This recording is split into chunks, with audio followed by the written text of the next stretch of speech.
ایک بدو آیا، کہنے لگا یا رسول اللہ جنت میں گھوڑے ہوں گے؟ آپ نے کہا ہوں گے لیکن ہوا میں اڑیں گے، زمین پر نہیں چلیں گے۔ دوسرا بولا یا رسول اللہ اونٹ بھی ہوں گے؟ آپ نے کہا ہاں اونٹ بھی ہوں گے، ہوا میں اڑیں گے۔ ایک بولا یا رسول اللہ کھجور ہوگی؟ کھجور ہوگی؟ آپ نے کہا ہاں ہوگی، لیکن کھجور کا دانہ 12 ہاتھ لمبا ہوگا، 12 ہاتھ۔ ایک بدو بولا یا رسول اللہ جنت میں صحرا ہے؟ آپ نے کہا صحرا بھی ہے لیکن ریت کا نہیں، مشک اور یاقوت کا صحرا۔ ایک بدو بولا یا رسول اللہ جنت میں موسیقی بھی ہے لیکن ان کے لیے جو دنیا میں نہیں سنتے۔ اعلان ہوگا وہ کہاں ہیں جنہوں نے اپنے کانوں کو شیطانی آوازوں سے بچایا اور شیطانی نغموں سے بچایا؟ آپ نے کہا ہاں ہے، جنت میں ایک درخت ہے اس کا نام ہے فیض۔ وہ کیا فیض دے گا؟ اس کے نیچے جنت کی لڑکیاں اللہ کھڑی کرے گا۔ وہ درخت وہ ایک ہوا ہے اس کا نام ہے مثیرہ، وہ اس کو ایسے حرکت دے گی، اس کے پتے اور ٹہنیاں آپس میں ٹکرائیں گے، اس ٹکر سے اس درخت سے دھنیں نکلیں گی، دھنیں۔ اس کا ساتھ جنت کی لڑکیوں کو کہے گا گاؤ، پھر وہ مل کر ان کا سر ہوگا اور درخت کی لے اور دھن ہوگی۔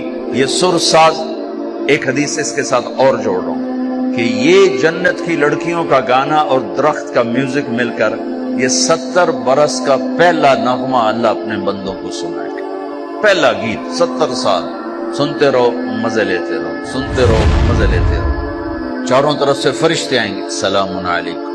اب یہ ہے اصل گاڈ آف آنر۔ وہ فرشتے آ کر کہیں گے سلام علیکم، سلام علیکم، سلام علیکم۔ یہ کہیں گے یار تسی سانو سلام کیوں کیتی جاندے ہو؟ تسی فرشتے اسی بندے، مجھے آپ لوگوں نے دنیا میں صبر کی زندگی گزاری تھی، آج اس کے صلے میں اللہ ہمیں کہہ رہا ہے ہم آپ کو سلام۔ میرے بندو آج تمہارا رب تمہیں سلام پیش کرتا ہے۔ پھر اللہ فرمائیں گے خوش ہو کہ اللہ ہم کیوں نہ راضی ہوں، آپ نے وہ دیا جو کبھی کسی کو دیا ہی نہیں۔ اب ساری جنت اللہ پر جب نظر پڑے گی ہر شے بھول جائے گی، تو اللہ کہیں گے اب میں تمہیں جنت سے اعلیٰ چیز دوں؟ پریشان ہو کر کہیں گے سب کچھ تو دے دیا اور آپ کیا دینا چاہتے؟ اب میں تمہیں اس سے اعلیٰ چیز دوں؟ کہیں گے یا اللہ وہ کیا ہے؟ تو اللہ فرمائیں گے جاؤ میں راضی ہو گیا، اب کبھی ناراض نہ ہوں۔ یہ سارے جنتی کہیں گے یا اللہ ایک بات آپ سے کرنی ہے۔ اللہ کہیں گے کرو۔ کہیں گے ہمیں پتہ ہی نہیں تھا تو کتنا خوبصورت، ہم نے جو سجدے کیے نا بڑی غفلت کے سجدے کیے، بن دیکھے کیے، آج ہمیں اجازت دے آپ کو دیکھ کے ایک سجدہ کرنا چاہتے ہیں، اجازت دے ایک سجدہ کرنا چاہتے ہیں، تیرا دیدار کرتے ہیں۔ میرا اللہ کیا فرمائے گا اب کیا ہے؟ اب تم مہمان ہو اور میں تمہارا میزبان ہوں، اور مہمان سے کام لینا میزبان کی غیرت کے خلاف۔ جاؤ کچھ نہیں ہے، بس کھاؤ۔